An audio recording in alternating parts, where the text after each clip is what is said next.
And about Mama Mary. Tama si John eh. Kanina sinabi niya, Mama's boy. In a good way, in a good way. I love my mom. How many of you love your mothers? Raise your hand. Mga mama's boy at mama's girl. Alam nyo, especially, I want you to know this, I lost my mother 2 years ago. And it still pains me. Alam nyo, I have a confession to make. Can I share this with you? Yung mga nanay dito, can you stand up please? Mga mothers here. Kung pwede lang. Yung mga nanay.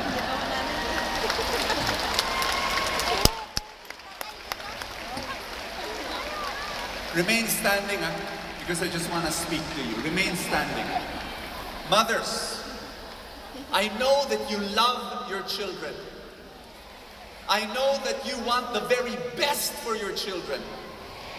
And I know with all my heart, there's one thing that you're praying for every day. You're praying for your children. You're praying that your children will have a great future, yes or no? But I also know one thing about you mothers, that there are days in your life, especially during bad days when you're tired and you're worried and you have many problems. There are days in your life when you feel you've not done enough for your children. There are days in your life you're worried sick for your children because you think that you've not done enough, and then you give yourself a bad score in the area of motherhood.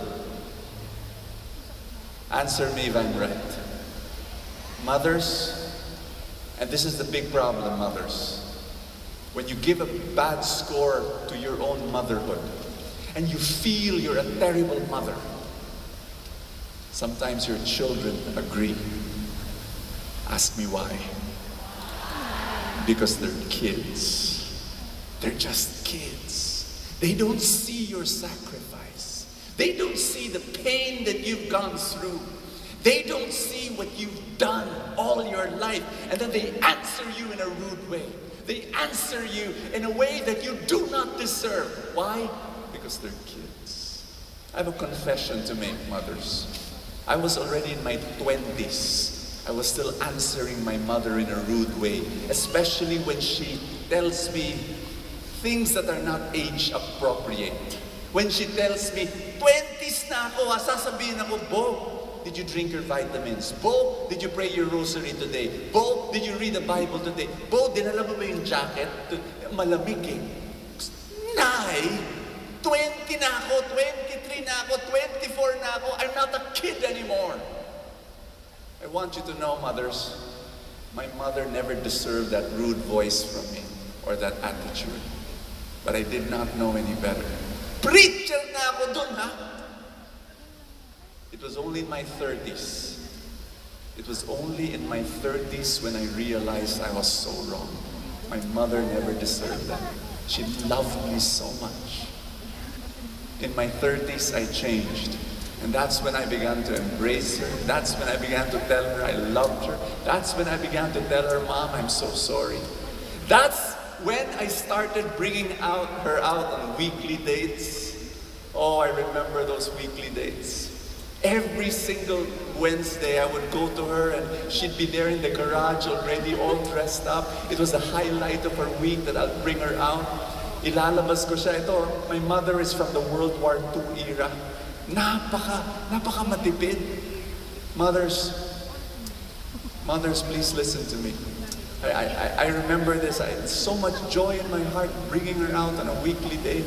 Alam mo, sa sobrang tipid ng nanay ko, dadaling ko sa restaurant.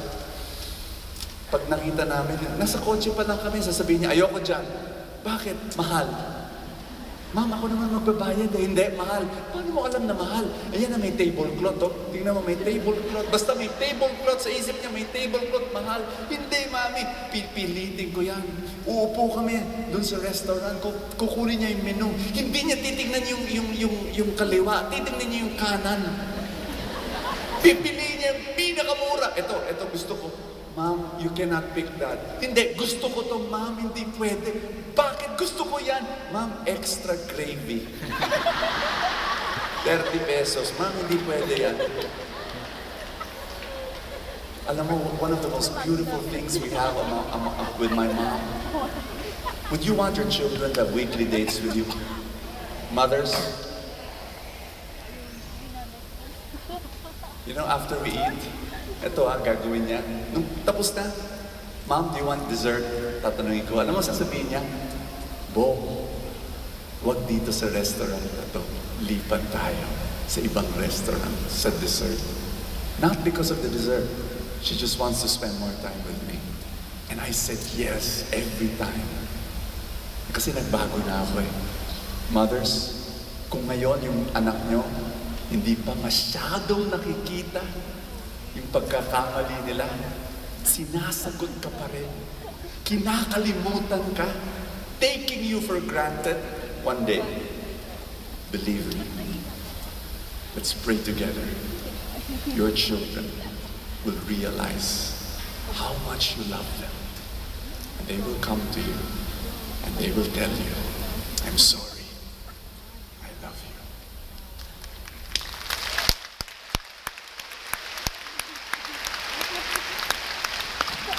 And when my mother passed away,